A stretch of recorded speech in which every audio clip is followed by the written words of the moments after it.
Então vamos lá, retomando aqui. Então, a gente tinha visto aqui a implementação de dois métodos e fizemos a sobrecarga, aumenta salário, aonde a grande brincadeira aqui, se a gente pode chamar assim, é ter o ato de, dentro de um método, chamar a execução do outro e deixar a carga de operação do segundo método só parametrizando, né? Então aí aqui a gente comprou a sobrecarga. Aí só para complementar aqui a nossa aula, vamos dizer assim, eu vou pegar aqui, eu estava mostrando o jogo da velha, deixa eu voltar para cá. Aqui eu vou criar um método, um Java main class, de um testa gerente, por exemplo. E dentro dele,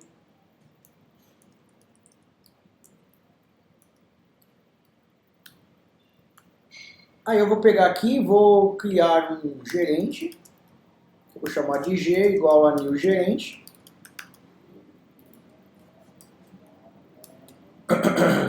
E vou pôr um salário para ele, né? Que a gente estava com um salário lá brincando, que é um salário de R$1.000. Vou lá no system.out.println, vou pôr um salário, concatenando aqui, pegar e mostrar o conteúdo. E só pôr um layoutzinho para a gente brincar. Tá. Pensei que alguém tinha perguntado alguma coisa. Vou colocar aqui um salt e vou colocar lá assim, aumentando o salário em 10%. Lembrando que esse cara aqui é o defaultzão lá da nossa brincadeira, né? Tanto que é que G ponto aumenta salário. Certo? E aí agora eu dou um salt aqui e coloco aqui, ó, salário com... Opa, salário não. Salário com 10% de aumento, vou pôr aqui, né? E aí agora a gente mostra o mesmo atributo. Porque ele foi calculado, né? Então por isso que é bacana, a gente entender que esse G salário aqui, apesar de eles serem iguais ao mesmo atributo, a gente tem que entender que esse cara, ele teve um comportamento, o conteúdo dele foi modificado por causa da execução desse método, que é nada mais do que este aumento. Aqui, ó. Certo? E agora, fazer uma outra brincadeira.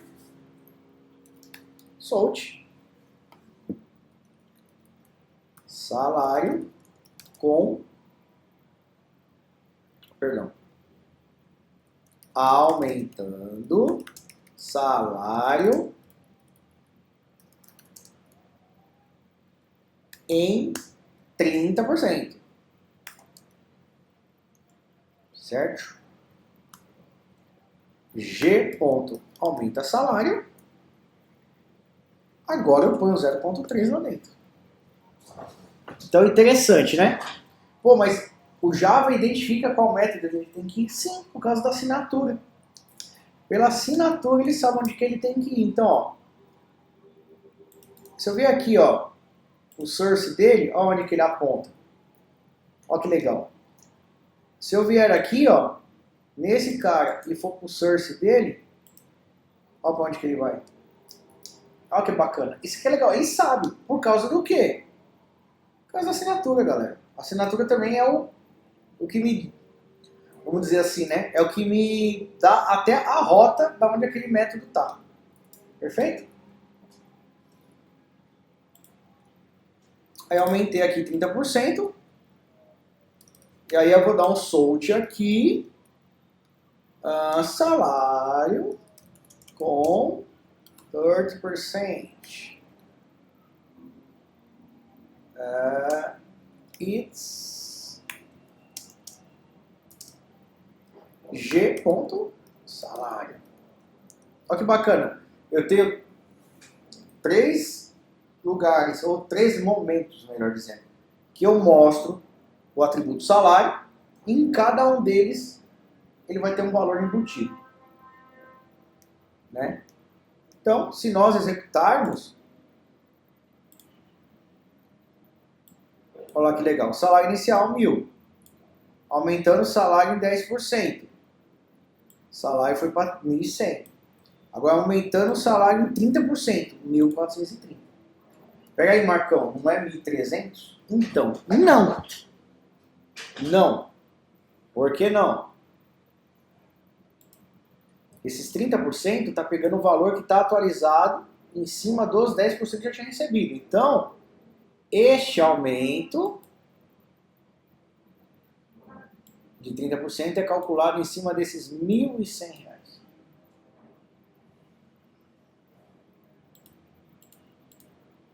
Ah, se eu quisesse dar... Isso, com 30%, isso aí. Exatamente, Rafael. Ah, e se eu quisesse agora rodar de novo aqui, Marcão, o, né? Solte aqui, bom? Solte. Aumentando em 10% de novo. Quer dar aumento para esse cara. Beleza, G ponto, aumenta salário e já era. Solte, de novo, assim só para ganhar tempo, e mostra o G salário.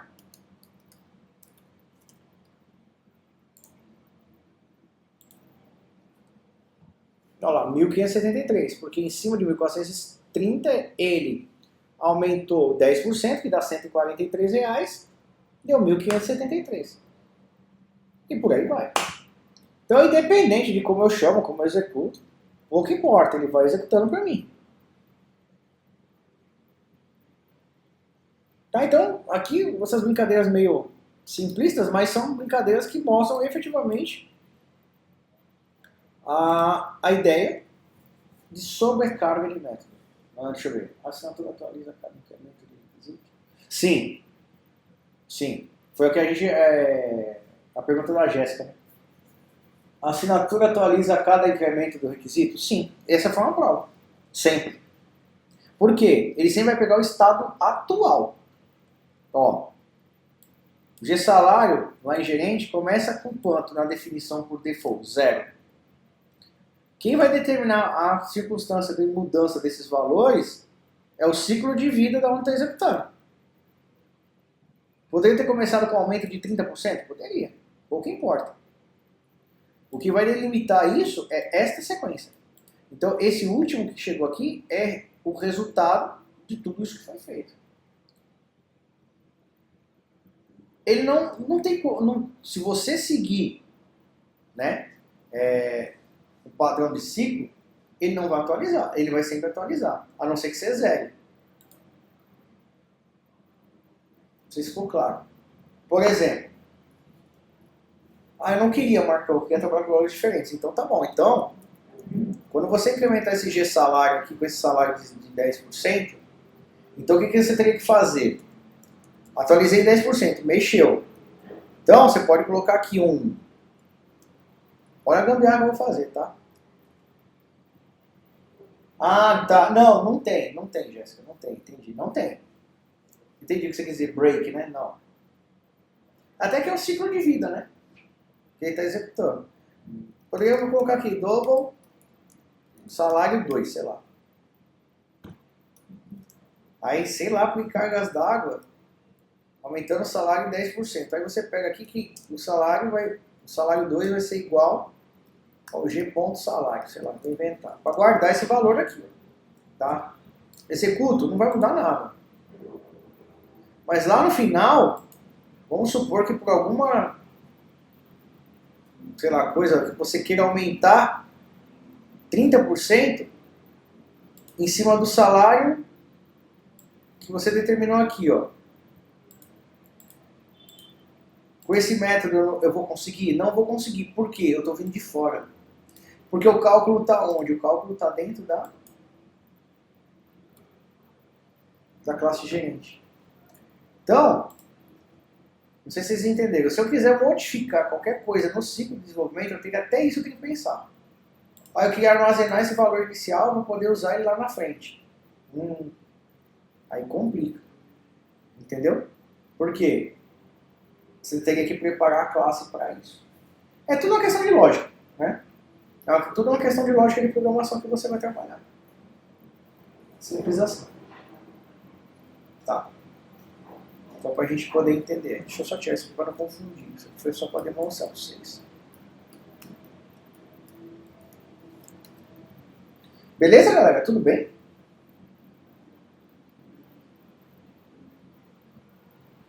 Como que ele encaria numa base de dados? Que nem no caso aqui, se você for cadastrando clientes, né? Aqui a gente só está mostrando a interação. Como que ficaria isso com essa conexão? Bom, o que você tem que ter? Para isso aí eu vou fazer uma... Só para responder a sua pergunta. Fiquem tranquilo, galera, que a ideia não é isso agora. A gente vai chegar nesse ponto lá na frente, tudo bem? Aqui, ó. Eu tenho uma classe, uma tela de login. Deixa eu ver se está tudo certo aqui, só para eu poder explicar isso aqui para vocês. Acho que até dá. Como que eu linko isso num banco de dados? Primeira coisa, eu preciso saber o banco que eu quero trabalhar. Então, um SQL Server, uma SQL, um Postgres, tal. Tá. A partir do momento que você sabe isso, a gente tem que ter uma classe de conexão. Não se atende ao que está escrito. Isso a gente vai ver, relaxa, beleza? A gente vai ver isso lá na frente. Então eu tenho que ter uma classe de conexão que vai fazer o quê? A ponte entre o nosso computador, ou o nosso programa, e o meu caso, MySQL. Eu escolhi o MySQL. Se fosse o SQL Server, seria a biblioteca do SQL Server, e assim por diante. E aqui tem as bibliotecas que permitem eu trabalhar com banco. A gente vai entrar nesse mais lá na frente. Então o que eu tenho que fazer? Eu tenho que preparar o meu sistema para que veja o banco. Então é através de uma classe de conexão. Ele que é o elo entre o teu sistema e o banco. BD Login é o teu banco. Você dá lá no create database, tal. É lá. Esse é o IP do meu servidor, que é o meu servidor local, 127.0.0.0.1, e a porta que o meu banco está. Meu usuário de banco e minha senha aqui, fraquíssimos, tá? Então, do ponto de vista de segurança, tá zero isso aqui, mas é só para vocês entenderem. E toda operação que eu faço em banco, eu tenho que abrir a conexão, e quando eu termino, eu fecho a conexão. Né? Acho que até o Pedro deve falar bastante isso em aula. O que é o ato de abrir conexão? Eu abrir uma rota entre eu e o banco. E o que é que eu fecho? Eu pego e encerro essa conexão. Então, basicamente, o que tem aqui? A conexão. Dentro da conexão eu tenho dois eventos. Abertura e fechamento dela. Então eu tenho que preparar o meu sistema para isso. É base. É montagem de ambiente. Aí dentro aqui, deixa eu achar um cara aqui que seja assim. Vou pegar uma tela de cadastro aqui, vai. Uma tela de cadastro. Uma tela de cadastro vai ter toda a parte de layout, de botão, que eu não vou entrar no meio da questão. Só deixa eu achar aqui onde que eu fiz. A tela de cadastro, no meu caso aqui, é o design. Onde que eu faço isso? Em usuário. Eu vou cadastrar um usuário, porque é uma tela de login para cadastrar o usuário. Lá dentro de usuário, eu tenho um método, deixa eu pegar aquele mais, olha lá, de cadastro. Esse aqui, ó. Tá vendo o método da aula de hoje? Aí é um método cadastro usuário. Que ele retorna um boolean. O que é o boolean que ele retorna? Se o cadastro deu certo ou se ele não deu certo. Eu recebo o nome, o usuário e uma senha. É a minha programação. Olha lá, lembra aquela conexão que eu falei? Ó? Eu conecto minha aplicação no banco. Ah, ele vai lá onde você acabou de mostrar pra gente. E aí, no caso, que nem você vai montar, que nem eu vou falar request, mas nessa palavra, aquelas coisas de você fazer a leitura, que nem. Que deu um branco agora, aquela parte que a gente faz select, from, tal, aí você põe a base, você vai naquelas tabelas X, Y, Z. Como que seria nessa parte do Java aqui? Porque para fazer a busca, fazer os inputs, fazer delete, etc, Tá etc. aqui, ó. Aqui nessa tela, acabei de usuário, eu acabei montando o CRUD aqui dentro. Olha lá. Uhum. É que eu fui direto no insert porque é o mais fácil, mas aqui, ó. Uhum. Verifica o usuário. É uma persistência que eu faço para verificar se, olha lá, o select na tabela do usuário, onde o usuário foi o que eu vou receber via um atributo, e a senha que eu estou recebendo via atributo. Ele valida, vai para o banco e pergunta: tem coisa lá? Tem. Então eu achei o usuário. Não tem? Usuário inválido. Isso é o select. Entendi. Aí, o outro verifica o usuário. Olha uma sobrecarga aqui, ó. Que a gente acabou de ver. Ó. Tem duas sobrecargas. Olha lá.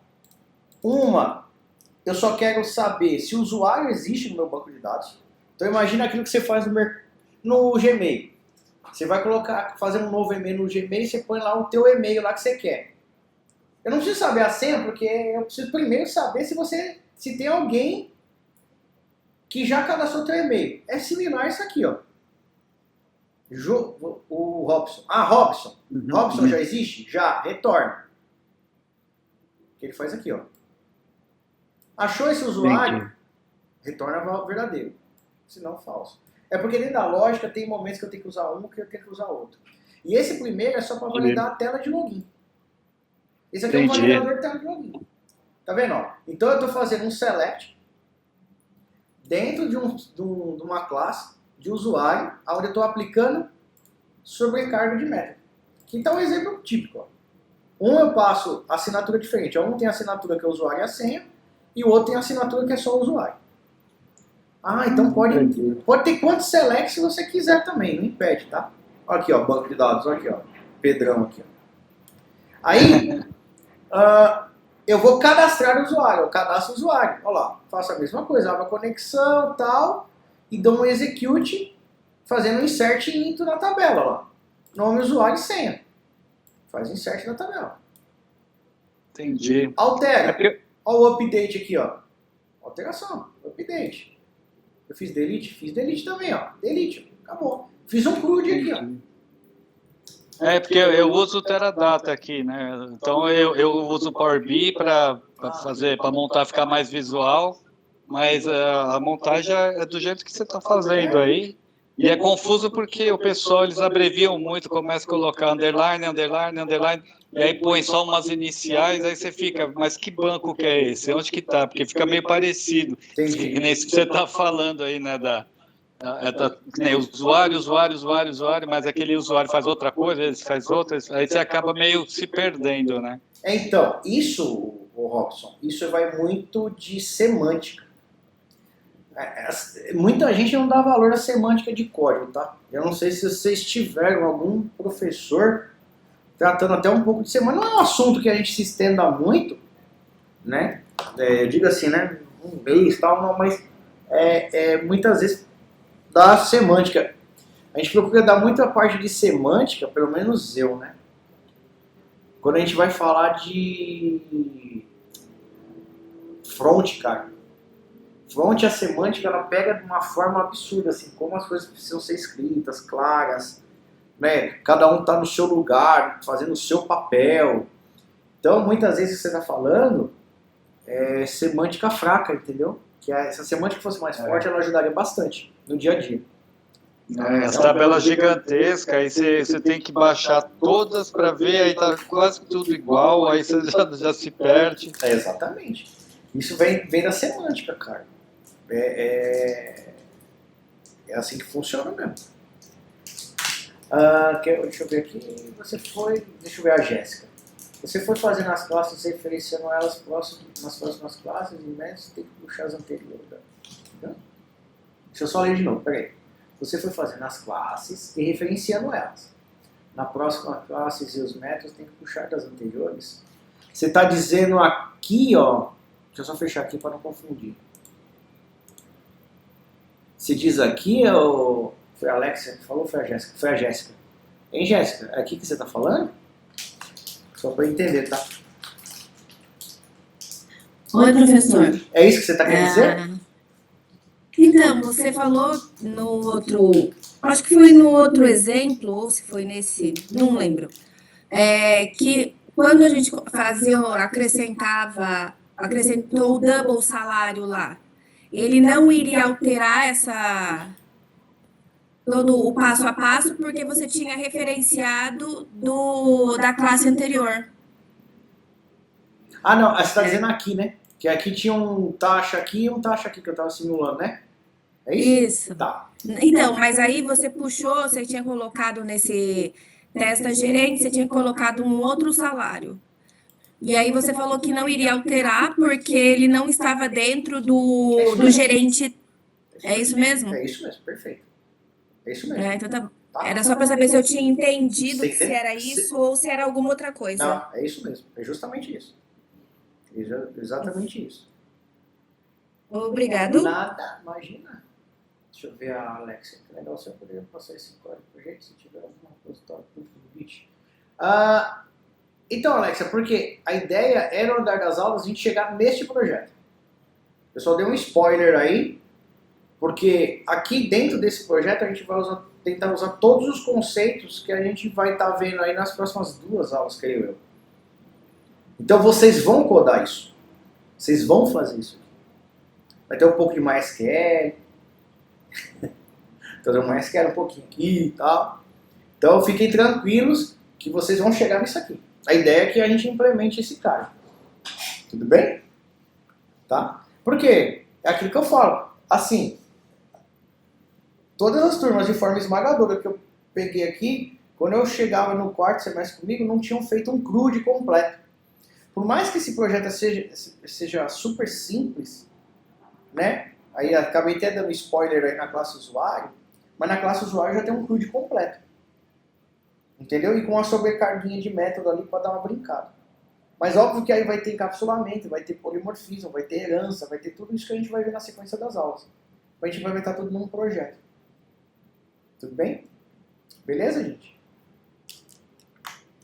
Mais alguma dúvida aí? Tranquilo? Sussa?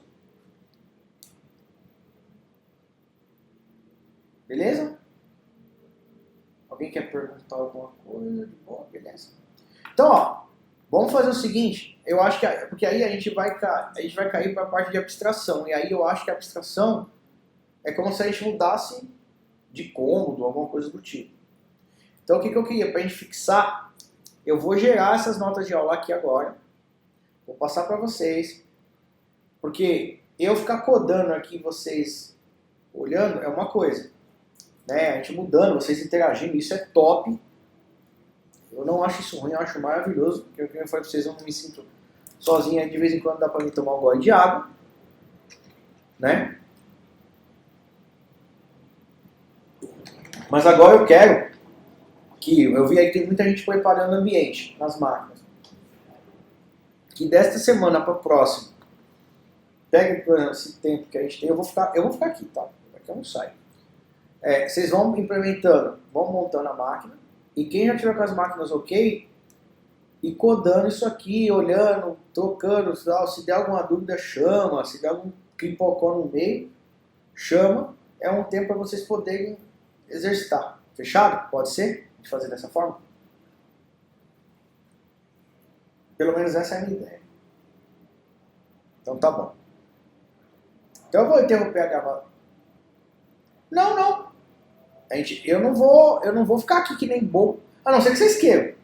Professor, a gente vai ficar codando aqui, qualquer dúvida eu te chamo. A ideia é que, o que eu vou fazer, entendeu? Qual que é a minha ideia? É que hoje a gente passou um pouco do intervalo. A minha ideia nas próximas aulas é que a gente pegar o primeiro horário até o intervalo, a gente explicar, aí no segundo horário eu passo o material para vocês e vocês vão codando aí, pegando a explicação que eu dei, tal, e a gente vai trocando figurinha. Entendeu? Mas sempre na prática, sem dúvida. Isso não tenha dúvida. Eu sempre trabalhei assim com a galera e sempre deu bem certo. Tá? Então tá bom. Eu só vou parar a gravação aqui então, porque agora eu vou me preparar aqui a telinha para você, o arquivo para subir para vocês e compartilhar aqui no Teams. Pega aí.